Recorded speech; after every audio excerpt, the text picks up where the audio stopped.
Most people agree that the moon is really beautiful. We love seeing any portion of it, but when the moon is full, it is really spectacular. The soft yet brilliant light of the moon against the dark of the night sky is like a great artwork that we get to enjoy on a nightly basis. Yet even when we see the fullest of moons, we are only seeing half of the moon.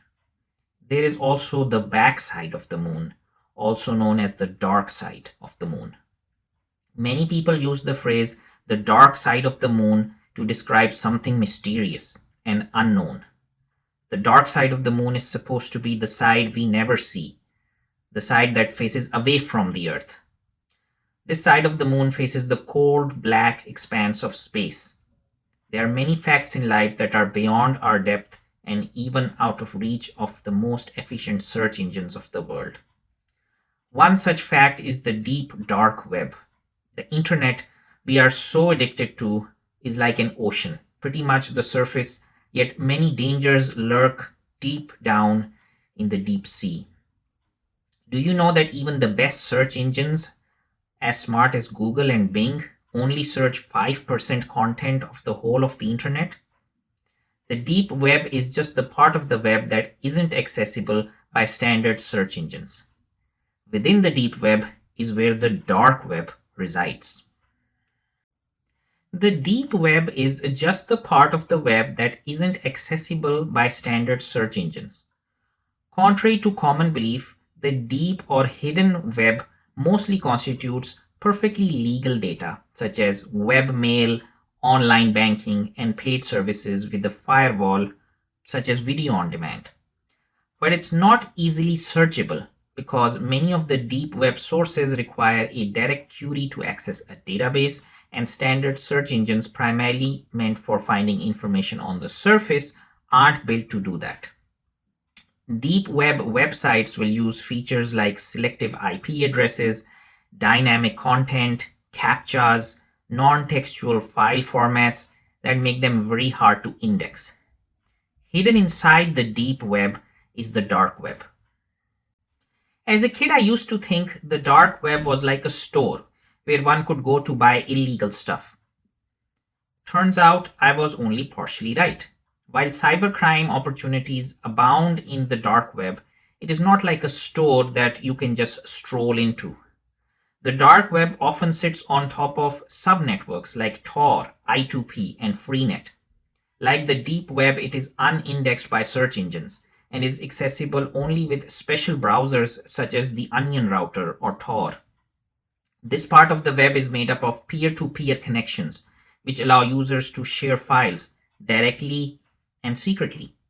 It is often associated with criminal activity of various degrees, including buying and selling drugs, government oppression, obscene contents, and even gambling.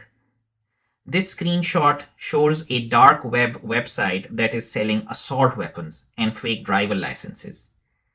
Because it is so inaccessible, it makes it easier for cyber criminals to hide their nefarious activities and makes prosecution very complex.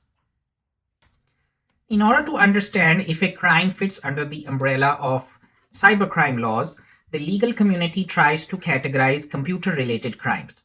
These are computer-committed, computer-assisted, computer-targeted, and computer-incidental. The distinction between the types are subtle but important.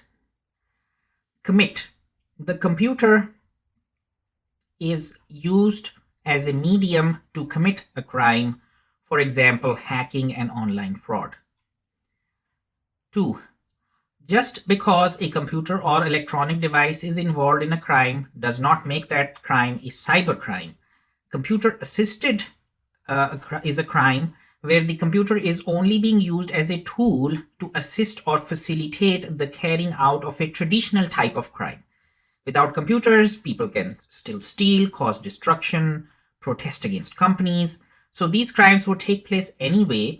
It is just that the computer is simply one of the tools available to the evildoer. As such, it helps the evildoer become more efficient at carrying out a crime. Computer-assisted crimes are usually covered by regular criminal laws in that they are not always considered a computer crime. For example, a person simply using a computer and a printer to create a forged document commits a criminal act. It is no different than if that same person used a printing press and ink to forge the document. The crime is still a forgery and can be prosecuted using traditional means. Computer targeted.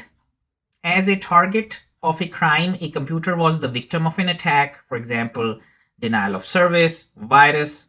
So, what's the difference between assisted and targeted?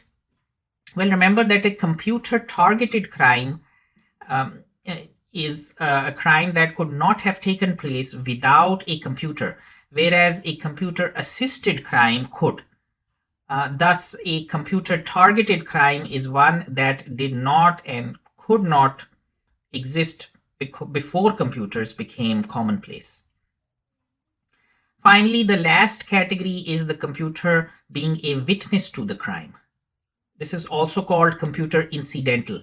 In this case, the computer is not the attacker, nor it is the victim, but it just happens to be involved. An example of this is computerized record keeping systems, which may provide evidence of an underlying crime or an event. Here are some real examples. A law enforcement agency is working on a digital forensics case, and there is a lady who is a suspect in an armed robbery. Basically, all the evidence is the victim's eyewitness identification, which, if you know anything about eyewitness identification, is not that great of an evidence. However, the officers get a copy of the suspect's cell phone, and turns out that she's been texting about 5 minutes before the crime happened. She goes, "Be right back, I'm going to go rob somebody." This is a classic example of a computer-assisted crime. The next one is an example of a computer-incidental crime. There was a case investigated involving a series of pharmacy robberies. People were breaking into these pharmacies and stealing drugs and money. The investigators got a hold of their GPS device. They weren't using a GPS in their phones, but a special GPS hardware device that is installed into the vehicle, like a TomTom or a Garmin. The GPS device had evidence that linked them to many more robberies than they were suspected of across many more states. In this lesson, we learned to break down crimes into these categories. One might be thinking, so what? A crime is a crime. Well, categories are really created to allow current laws to apply to these types of crimes, even though they are in the digital world. Laws are very hard to make and get approved, and so if we can leverage the existing tried and trusted laws that our country has, that is always good. So if someone is on your computer just looking around and not causing any damage, do we really need to create a new cyber law? Thou shalt not browse around in someone else's computer.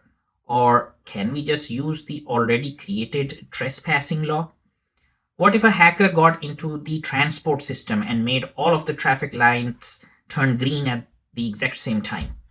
Couldn't we simply use the existing manslaughter and murder laws?